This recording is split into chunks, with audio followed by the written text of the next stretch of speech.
വിടവാങ്ങുന്നേ നശ്വരമുലകിൽ വിടുതി എനിക്കായി നൽകിയ വസതി എന്ന് പറഞ്ഞ് ആ ഭവനത്തോട് യാത്ര പറയുന്നയാൾ പിന്നെ പറയുന്നൊരു കാര്യമുണ്ട്.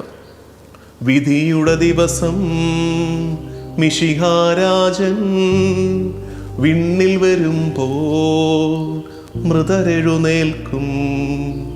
ജീവിപ്പവരോ വിസ്മയകരമായി രൂപാന്തരവും പ്രാപിച്ചിടും.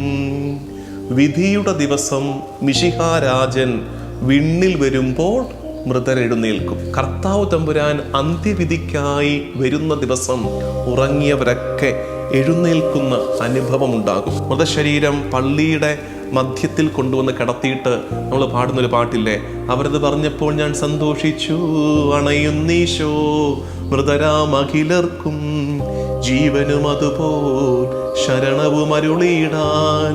ഈ ഗീതങ്ങളൊക്കെ ഓർമ്മയിലെത്തുന്നുണ്ട്. അപ്പം അതിനകത്ത് പാടുന്നൊരു കാര്യമുണ്ട്. 3-ാമത്തെ പാദത്തിൽ പാടുന്ന ഇങ്ങനെയാണ്: അവൻ ശബ്ദമുയർത്തിയപ്പോൾ ഭൂമി കുലുങ്ങി, മിശിഹാനാഥൻ ശബ്ദമുയർത്തുമ്പോൾ കല്ലറ പിളരും, മൃതരുടനെഴുന്നേൽക്കും. മിശിഹാനാഥൻ ശബ്ദമുയർത്തുമ്പോൾ കല്ലറ പിളരും, മൃതരുടനെഴുന്നേൽക്കും.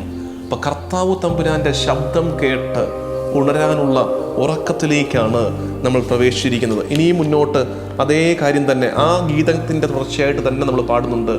മേഘത്തേരിൽ നാഥൻ എഴുന്നള്ളും, മൃതരെ വിളിക്കും, ജീവൻ അവർക്കേകും.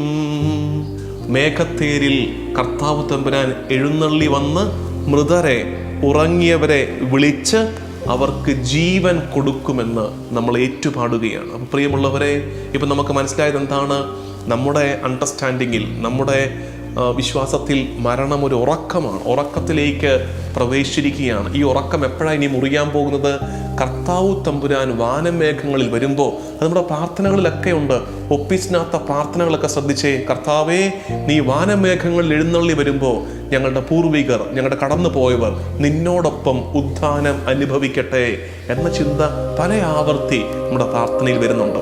ദൂതർ വിളിക്കും കാഹളനാദം, വിധിനാളുയരും മോഹനഗാനം, അതു കേട്ടുണരും മൃതരെല്ലാരും, ത്രിത്വത്തിനായി കീർത്തനമോതും.